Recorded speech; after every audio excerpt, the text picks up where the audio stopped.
Hello प्यारे बच्चों, सुप्रभात। तो आज मैं कक्षा 8 को हिंदी में पाठ 4 कराऊंगा। पाठ 4 का नाम है यह धरती कितना देती है। क्या है पाठ का नाम? यह धरती कितना देती है। तो क्या कहा गया पाठ के बारे में?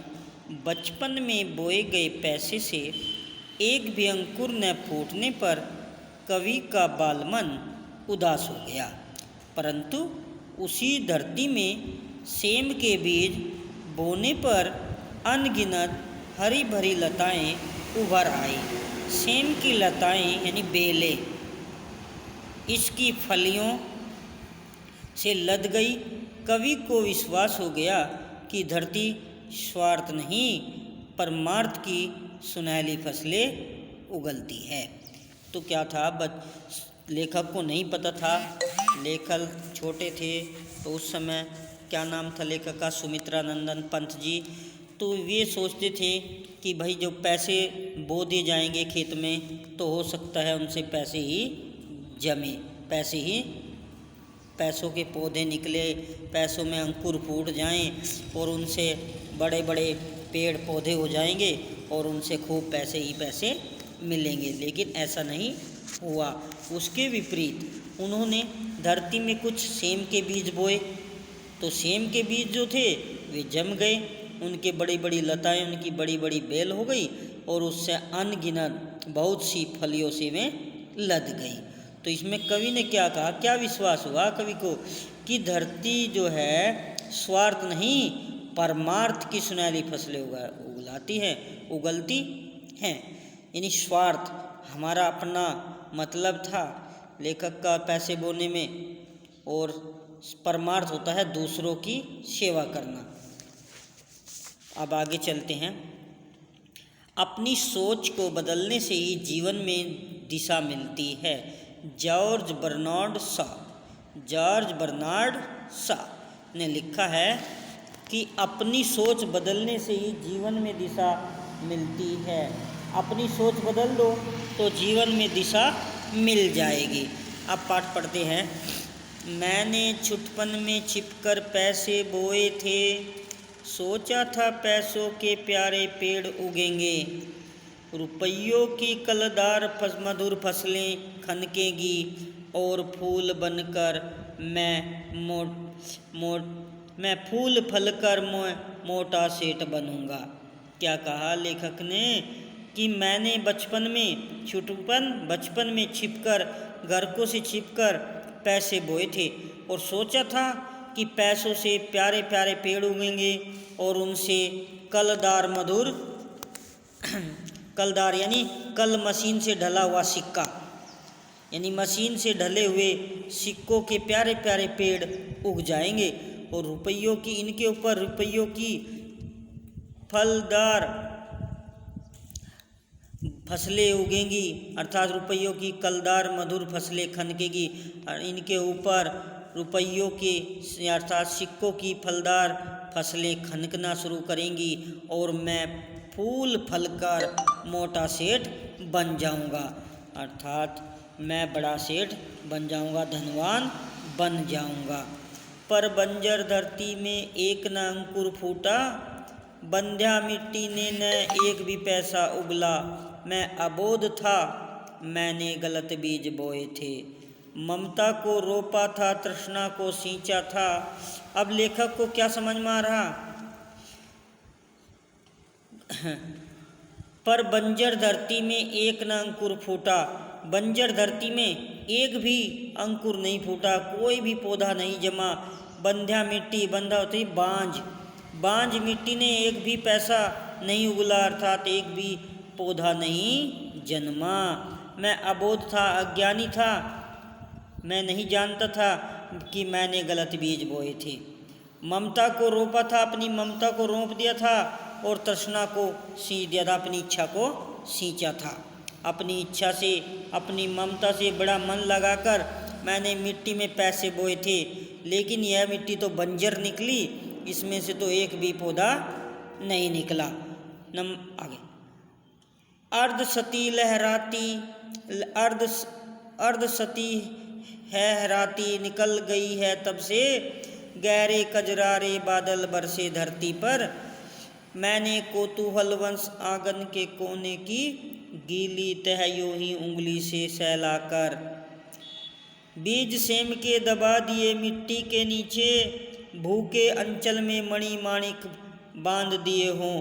मैं फिर भूल गया इस छोटी सी घटना को, और बात भी क्या थी याद जिसे रखता मन। किंतु एक दिन जब मैं संध्या को आंगन में टहल रहा था, तब सहसा मैंने देखा उसे हर्ष विमूढ़ हो उठा मैं विस्मय से। अब क्या कहा अगली उसमें, अर्धसती हैराती निकल गई तब से।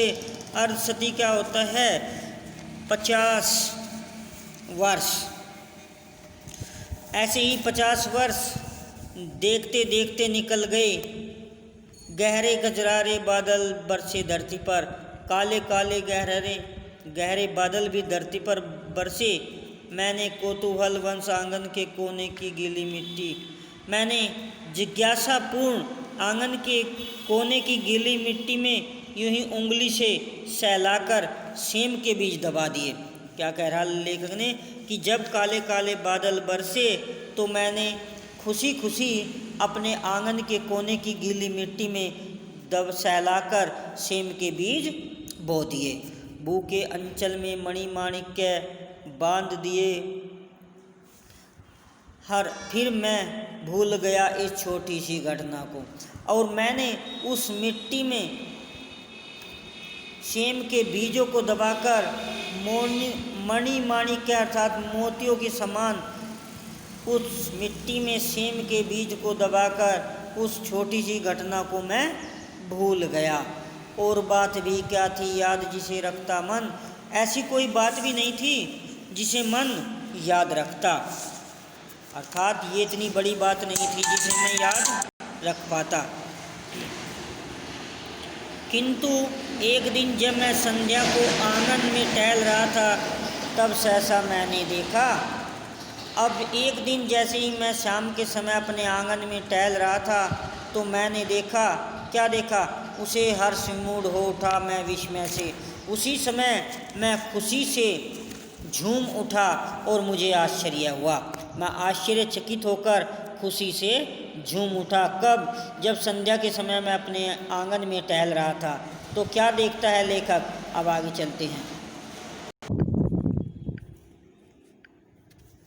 अब आगे क्या है, देखा आंगन के कोने में कई नवांगत छोटे छोटे छाता ताने खड़े हुए हैं। अब मैं क्या देखता हूँ कि आंगन के कोने में छोटे छोटे से अंकुर जैसे छाता ताने हुए खड़े हों। छाता कहूँ कि विजय पताका जीवन की।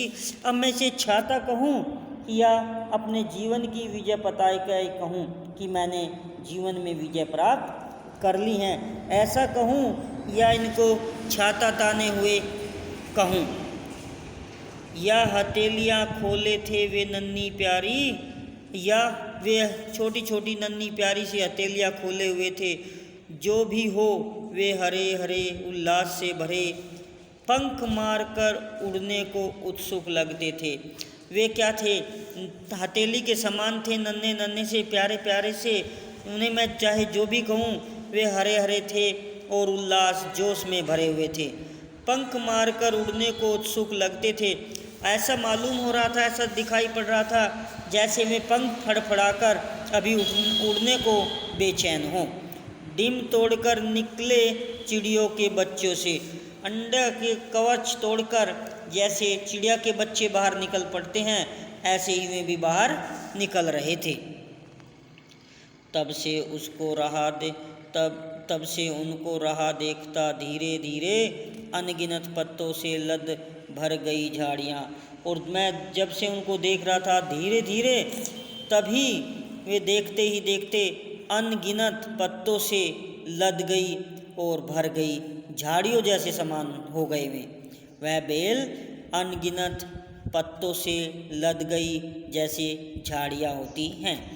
हरे भरे टंग गए कई मखमली चंदोवे, कई हरे भरे रंग बिरंगे चंदोवे टंग गए। चंदोवे जैसे सामियाना वितान होता है, जैसे सामियाना लगा दिया हो, टेंट लगा दिया हो, ऐसा प्रतीत हो रहा था। बेलें फैल गई बलखा आंगन में लहरा। अब बेलें जो थी सेम की में पूरे आंगन में बल खाकर लहरा कर पूरे आंगन में फैल गई। और सहारा लेकर बाड़े की टट्टी का हरे हरे सो झरने फूट पड़े ऊपर को। मैं अवाक रह गया वंश कैसे बढ़ता है।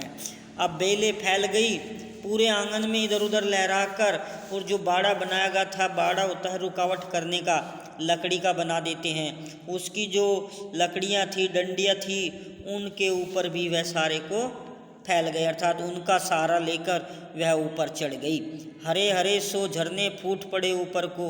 और ऐसा प्रतीत हो रहा था जैसे 100 झरने एकदम से ऊपर की तरफ फूट पड़े हों, निकल पड़े हों। मैं अवाक रह गया वंश कैसे बढ़ता है। मैं अवाक रह गया, हतप्रभ रह गया, कि चकित होकर रह गया कि वंश कैसे बढ़ता है। वंश कैसे बढ़ता है अर्थात परिवार कैसे बढ़ता है। झुंड झुंड झिल मिलकर कचपचियाँ तारों सी, आहा इतनी फलियाँ टूटी जाड़ों भर खाई। कितनी सारी फलियाँ, कितनी सारी फलियाँ।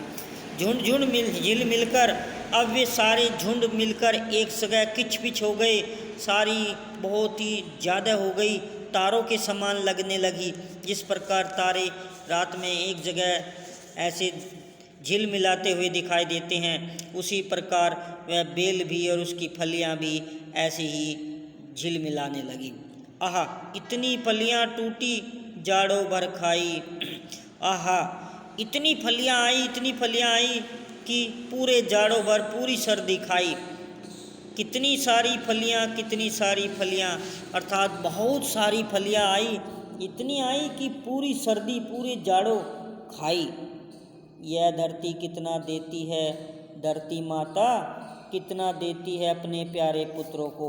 यह धरती माता कितना देती है, बहुत ज़्यादा देती है। धरती माता अपने पुत्रों को बहुत ज़्यादा देती है।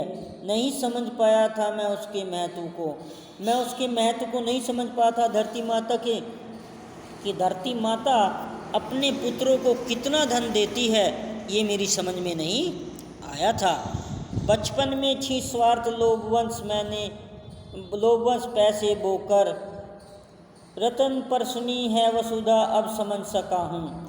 मैंने बचपन में छी स्वार्थ के वशीभूत होकर, अपने लालच के वशीभूत होकर, लालच में पढ़कर पैसे बो दिए थे कि पैसे जमेंगे, उनसे बड़े बड़े पेड़ होंगे, उन पर फिर पैसे की फसल खनकेगी और मैं मोटा ताज़ा सेठ बन जाऊंगा।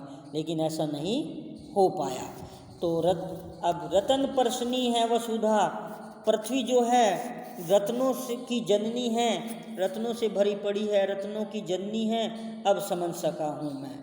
अर्थात लेखक कहता है कि अब मेरी समझ में आ गया है कि जो पृथ्वी है हमारी, वसुधा पृथ्वी जो है रत्नों की जननी है, इसमें अनेक रत्न हैं, इसकी कोख में, इसकी गोद में अनेकों रत्न भरे पड़े हैं। इसमें सच्ची समता के दाने बोने हैं, इसमें जन की अक्षमता के दाने बोने हैं। अर्थात इसमें सच्ची समता, इसकी जो भी अक्षमता है उसमें सच्ची लगन से दाने बोने हैं, बीज बोने हैं। इसमें जन की अक्षमता के दाने बोने हैं, अर्थात इसमें जन प्रत्येक व्यक्ति की जो अक्षमता है उसके बीज बोने हैं। इसमें मानव ममता के दाने बोने हैं, इसमें हमें मानव के प्रति ममता रूपी बीज बोने हैं, जिससे उगल सके फिर धूल सुनहली फसलें। मानवता की जीवन श्रम से हंसेंगे दिशाएं, हम जैसा बोएंगे वैसा ही पाएंगे। क्या कहा, इसमें मानव ममता के दाने बोए, हमने इसमें मानव रूपी ममता के दाने बीज बोए हैं, जिससे उगल सके फिर धूल सुनहरी फसलें, कि जिससे फिर दोबारा से सुनहरी फसलें उग सकें, सुनहरी फसलें जम सके, उग सके, लहरा सके मानवता की। मानवता रूपी इसमें सुनहरी फसलें दोबारा से लहराने लगे। जीवन श्रम से हंसेंगे दिशाएं, जीवन में मेहनत करने से ही दिशाएं खुश हो जाएंगी, प्रसन्न हो जाएंगी। हम जैसा बोएंगे वैसा ही पाएंगे। कवि कहता है कि हम जैसा कार्य करते हैं उसके अनुसार ही फल हमें मिलता है, अर्थात जैसा बोएंगे वैसा ही पाएंगे। लेखक ने पहले पैसे बोए थे तो पैसे नहीं जमे क्योंकि पैसे उगते नहीं। फिर दोबारा से लेखक ने बीज बोए सीम के तो उनसे बड़ी अच्छी बेलें लताएं लहराने लगी और पूरी सर्दी लेखक ने फलियां खाई। तो यहाँ कहा गया है कि जैसा हम करेंगे वैसा ही हमको फल मिलेगा। तो ये कविता लिखी थी सुमित्रा नंदन पंत जी ने। तो प्यारे बच्चों, कविता थोड़ी कठिन होती हैं तो उनको आप ज़्यादा बार पढ़ें, 2, 3, 4 बार पढ़ेंगे। जितनी बार पढ़ेंगे तो अपने आप ही कविता जो होती है सरल होती चली जाती हैं। तो इसलिए प्यारे बच्चों, कविता को कई बार पढ़ें, समझें और जो भी कार्य दिया जाए उसको अपनी नोटबुक में करते रहें, उसको याद भी करें। तब तक के लिए बच्चों धन्यवाद।